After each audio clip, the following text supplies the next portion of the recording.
Hey guys, welcome back to Clownfish TV. This is Kneon, not here with Geeky Sparkles in this video. I'm going to talk about TikTok, and I'm going to talk about this TikTok ban. It's looking more and more likely like this could happen. A lot of people said, no, there's no way that they would pass this law to ban TikTok.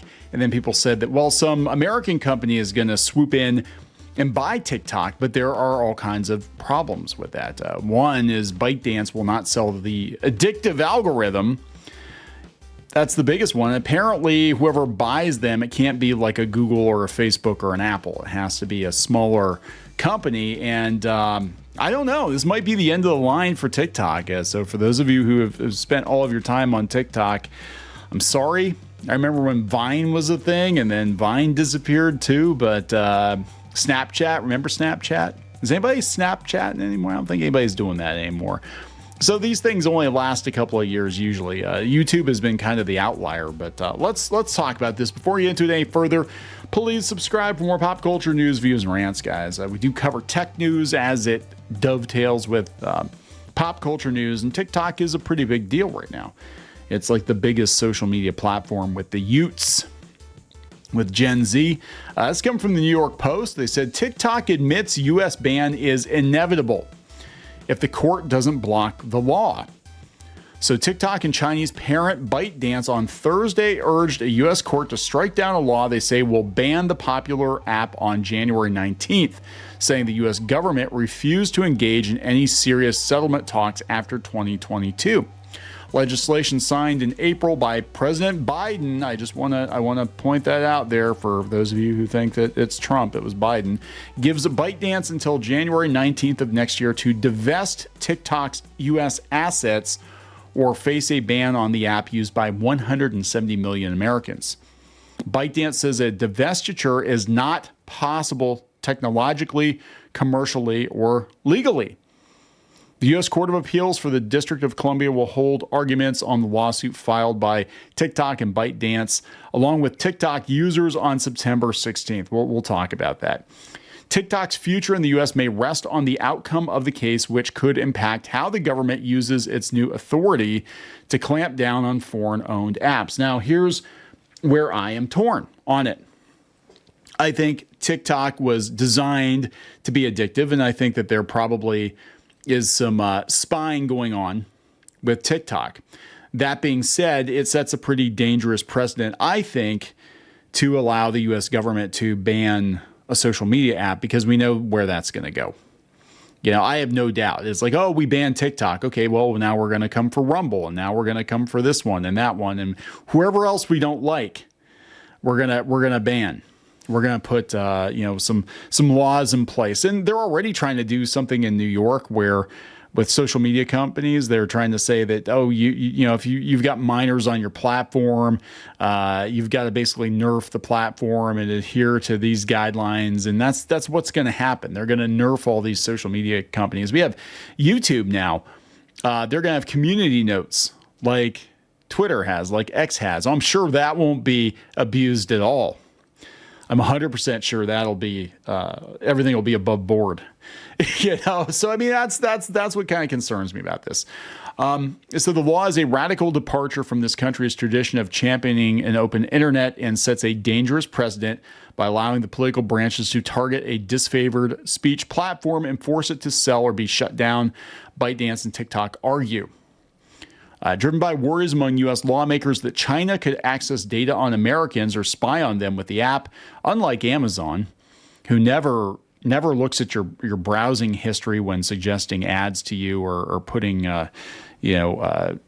ads on your Fire Stick. It's like, hey, I just searched for that thing the other day, and as if by magic, here it is. Here's a commercial for it on my television. Wow, how did that happen?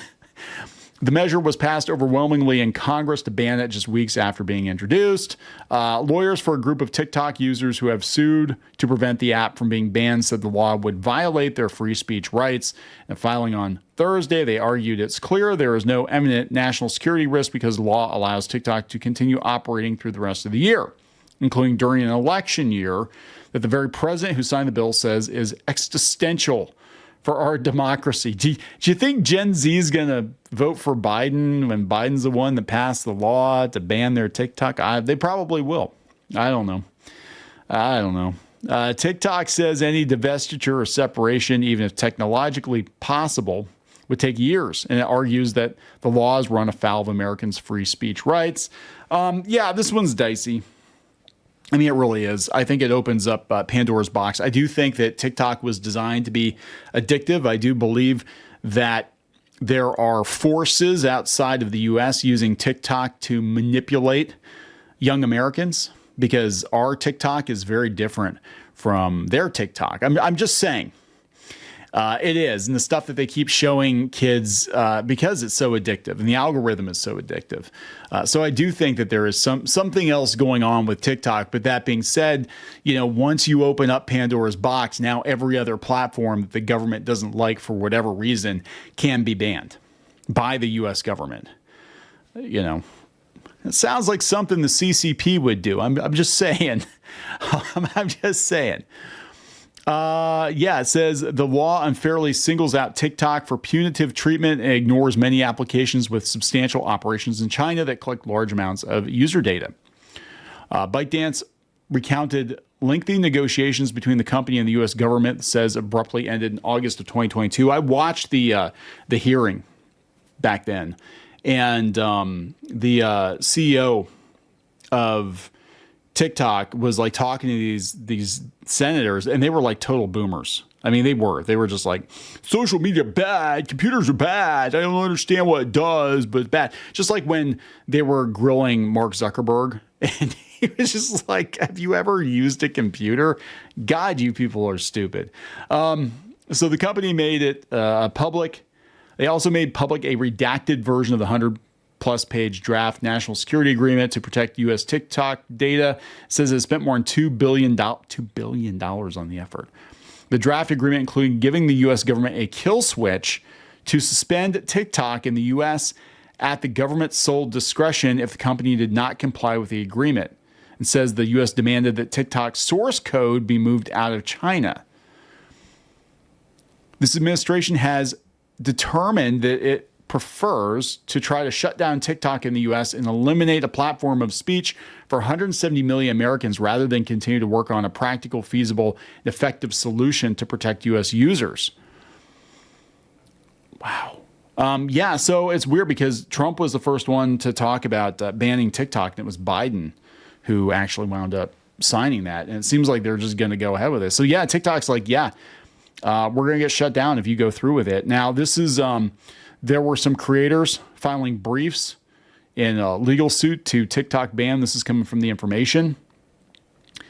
They said that TikTok, its parent company ByteDance, and a group of creators filed court briefs on Thursday challenging the federal government's TikTok ban or sale law. So creators are involved in this too. The briefs disclose new information about TikTok's interactions with the government and argue that the law violates the First Amendment and illegally singles out TikTok. The arguments advanced largely mirror what TikTok has already said publicly, but more than 800 pages of supplemental documents TikTok also attempted to emphasize the extent to which it had been willing to work with the government. TikTok included a redacted version of the draft. We talked about that. They included a one-page document to the Department of Justice in advance of the ban, which talked about the potential for the Chinese government to influence Americans or access American user data, but provide no examples of such a thing occurring. The briefs are the first step in an expedited schedule for TikTok's lawsuit designed to allow either side time to appeal. The government will need to file a response by July 26th, and arguments are scheduled for September, and it'll be banned in January. I don't know what to tell you if you're a TikTok creator. I don't know what to tell you. I think that it's probably really dicey now. I guess my thing is like, if you're not on TikTok already, I would hold off, until we see how this goes. I would definitely hold off. I think it's looking pretty dicey for TikTok, but who knows? They could pull a rabbit out of their hat. I don't know. We have a TikTok, but it's kind of on autopilot. So we'll see. We'll see how this goes. But I'm going to wrap this one up, guys. Please subscribe, We'll talk later.